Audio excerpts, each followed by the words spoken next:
Aujourd'hui, on parle de deux titres qui sont à des niveaux records, Dollarama et Nvidia.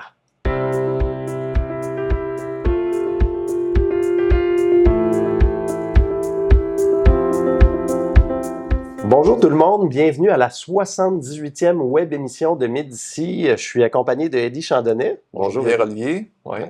Merci, mes honneurs. Comme vous le savez, aujourd'hui, on parle de titres qui sont à des niveaux records. Mais avant d'entrer dans le vif du sujet, Eddie, on veut mentionner à nos auditeurs de ne pas oublier de s'abonner à notre chaîne YouTube.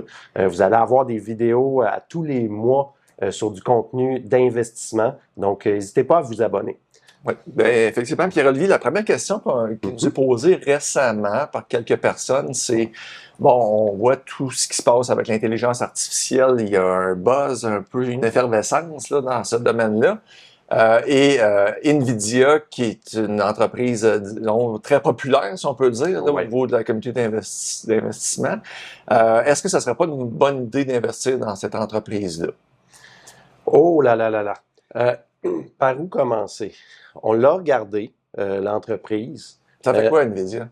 Ben, laisse-moi peut-être introduire, parce que la question qu'on nous a posée beaucoup autour de ce sujet-là récemment, c'est « Ah, ben, crime, on va avoir des rendements presque assurés parce que c'est une thèse d'investissement en intelligence artificielle. » Et donc, secteur en croissance. En forte croissance, hein, les gros joueurs technologiques planent beaucoup là-dessus, ont des plans par rapport à ça. Bon, il n'y a rien d'assuré en investissement. Il y a juste des probabilités. Il faut partir de là. Bon. Nvidia, qu'est-ce que ça fait? Pour répondre à ta question, c'est un concepteur et fabricant de puces électroniques pour l'industrie, bon, des ordinateurs, des serveurs, mettons, pour entreposer des données, pour des calculs sophistiqués. Là, on rejoint un peu l'intelligence artificielle. Des calculs, vous pouvez penser aux crypto-monnaies, par exemple. Leurs puces ont été beaucoup utilisées dans les dernières années par l'industrie de la crypto pour justement miner des crypto-monnaies comme le Bitcoin. Alors, ce qui n'est pas évident, c'est que, bon, vous êtes probablement familier avec la stratégie de Médici où la base de tout, c'est de comprendre ce dans quoi on investit. Ben, quand on lit des rapports d'analyse, puis je suis sûr que c'est probablement la même chose pour toi, Eddie, c'est dur de comprendre ce que fait réellement Nvidia. Ce que fait, ben oui, on sait qu'ils font des puces. Oui. Mais au-delà de ça, ils auraient une bonne part de marché dans certaines industries. La conduite automobile, justement, l'intelligence artificielle. Mais qu'est-ce qui fait que leurs parts de marché sont bonnes et qu'est-ce qui fait qu'elles vont être maintenues? Mais quand vous lisez un peu dans le jargon, vous essayez de comprendre, on saigne un peu du nez, là. Les avantages concurrentiels sont pas évidents à déterminer. Puis qu'est-ce qui va faire qu'un compétiteur ne peut pas arriver avec quelque chose de supérieur? Probablement que quelqu'un qui connaît bien cette industrie-là, par exemple un ingénieur qui travaille dans ce domaine-là, pourrait assez bien le dire, s'il y en a un, puis si l'avantage est durable sur plusieurs années. Mais dans notre cas, je me fais l'avocat c'est un peu une mission impossible. Je me fais l'avocat du diable, Pierre-Olivier. On peut comprendre la technologie d'NVIDIA, mais on ne connaît pas la prochaine technologie qui va arriver, puis celle du compétiteur non plus, celle qui est inexistante actuellement, on ne la connaît pas. Ouais. Puis peut-être qu'elle va déloger NVIDIA. Puis en même temps, on voit dans ce domaine-là qu'il y a beaucoup de joueurs qui entrent. Ben, il y a déjà beaucoup de joueurs existants. Il y a Qualcomm, AMD, Intel, ARM, plusieurs joueurs qui œuvrent déjà dans l'industrie, qui sont établis. Mais on a vu récemment, par exemple, Mark Zuckerberg qui présente une puce qu'ils ont développée à l'interne chez Facebook pour des besoins pour le Metaverse. Apple aussi qui développe ses propres puces. Est-ce qu'elles sont fabriquées par Nvidia? J'en sais rien, malheureusement. Mais c'est des joueurs qui ont beaucoup de milliards. On parle de dizaines de milliards. Donc, il ne faut peut-être pas sous-estimer la capacité de quelqu'un qui a 10, 15, 20, 30 milliards à développer. À s'intégrer. À s'intégrer, exactement. Ouais. Puis là, vient le moment de l'évaluation. C'est une entreprise qui a une évaluation boursière de plus que 1000 milliards de dollars US. Donc, on dit 1 T, là, 1 trillion. Donc, 1050 milliards pour être plus précis. Et on prévoit, certains analystes font des projections jusqu'à dans 5 ans, en 2028, et disent que les revenus devraient croître de 32% par année pour atteindre 106 milliards de dollars dans 5 ans. Alors, l'investisseur qui achète aujourd'hui, il paie 10 fois des revenus hypothétiques prévus dans 5 ans avec une croissance de 32% par année. Dans une industrie qui nous a déjà démontré qu'elle était cyclique par moment aussi. Tout à fait, tout à fait. Les entreprises qui achètent souvent ces produits-là, ben, c'est pour des besoins de serveurs. Si l'économie recule, ben, on n'a pas besoin de construire autant de serveurs, par exemple.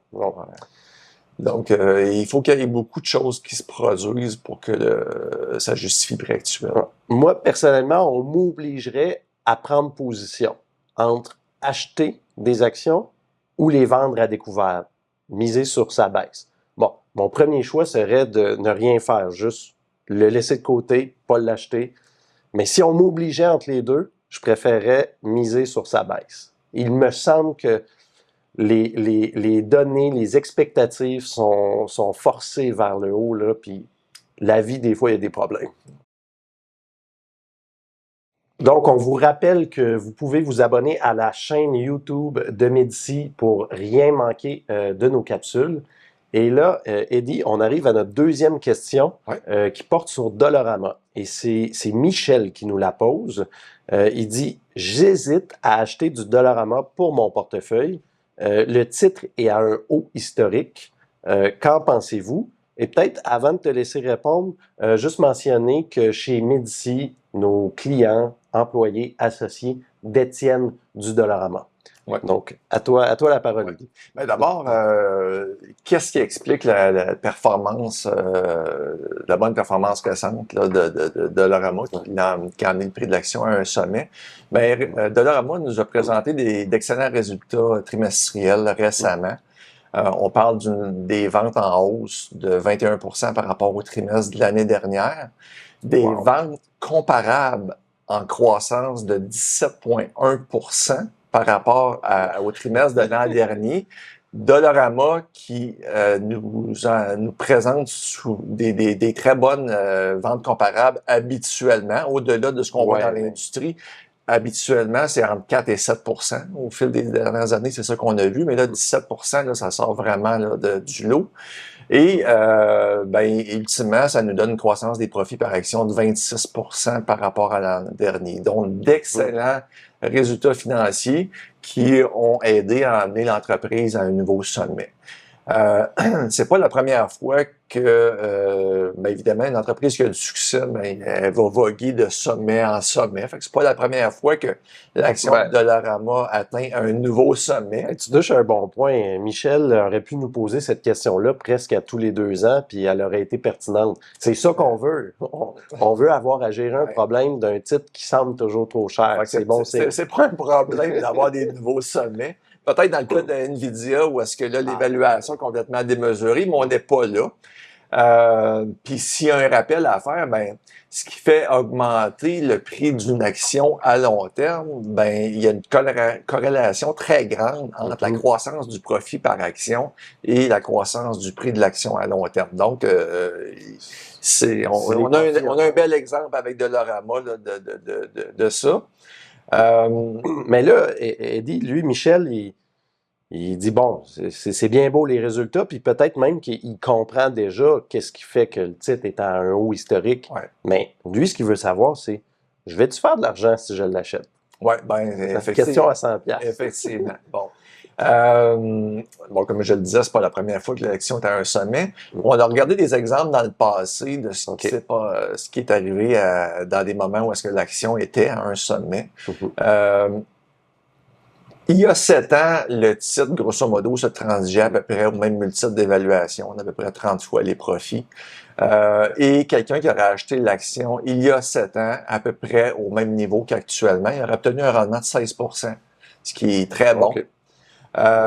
Et en payant un multiple plus élevé, frôlant ou aux alentours de 40 fois les profits il y a 5 ans, on aurait quand même obtenu un rendement de 9% sur notre investissement par rapport au prix aujourd'hui. Ce qui est toujours quand même assez potable. Ce qui est loin d'être mauvais, effectivement. Puis là, ben, c'est en vivant une baisse du multiple. Tu as payé très, très cher. Puis ça, pour avoir ce rendement-là de 9%, il faudrait vraiment avoir acheté le titre au pire moment très, très mauvais dans son histoire. Exactement. Depuis qu'il est en bourse. Dollarama est en bourse depuis à peu près la crise financière. Ouais. Donc, ça fait un bon 15 ans, certain. Exactement. Donc, en gros, comme investisseur, ce qu'on recherche, c'est une entreprise qui va continuer à faire croître ses profits dans le temps.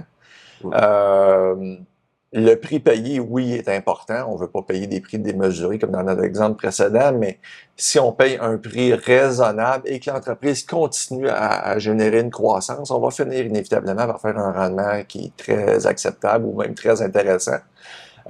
Donc, ce que Michel devrait surveiller ou devrait porter son attention, c'est la capacité Dollarama a cru, mais est-ce qu'elle va continuer à croître dans le futur? Donc, les points à surveiller, c'est quelle va être cette croissance-là? Est-ce qu'elle va venir d'une hausse du nombre de magasins? On pense que oui, Dollarama a encore la capacité de faire croître son nombre de magasins, une augmentation des ventes comparables par magasin au fil du temps. Est-ce que l'ajout de nouveaux produits, on l'a vu avec l'introduction de produits à 5 dans les dernières années, est-ce qu'éventuellement Dollarama va vendre des produits à 10 15 c'est fort possible. Puis ça va peut-être emmener une rentabilité additionnelle. Claire. Et est-ce qu'ils vont s'attaquer à des nouveaux marchés? On l'a vu en Amérique du Sud, ils continuent à développer, ils ont une belle croissance dans ce coin-là, mais est-ce qu'il va y en avoir d'autres secteurs où est-ce qu'ils vont pouvoir générer une croissance? Possiblement. Tu sais qu'il y a quelques années chez Médicis, ce que tu fais remarquer présentement, on se posait la même question. On se disait, peut-être que le Canada va arriver à maturité bientôt, puis là, il n'y aura plus de relais de croissance. Puis, tu l'as mentionné, Dollar City en Amérique latine, ils ont une croissance importante là-bas qui commence à être significative. Puis, l'introduction d'items à prix supérieur au Canada a augmenté leur capacité à Et ouvrir. Dollarama continue à augmenter le nombre de magasins au Canada, malgré tout, malgré qu'ils sont un joueur très dominant au Canada, pour un quasi-monopole jusqu'à un certain point dans ce secteur d'activité-là. Donc, c'est impressionnant. Puis c'est au niveau de la croissance là, que et cette capacité de continuer à faire croître qu'il faut porter notre attention. Et oui, on pense qu'il va continuer à y avoir une croissance, puis que probablement qu'un investisseur qui achète le titre aujourd'hui va avoir un rendement intéressant à long terme. Très bien dit. Merci beaucoup. Merci. Merci à tous pour votre écoute. Restez des nôtres. Le mois prochain, une autre web émission. Envoyez-nous vos questions, si vous voulez, à info@gpsmedici.ca. Merci, Eddie. Merci.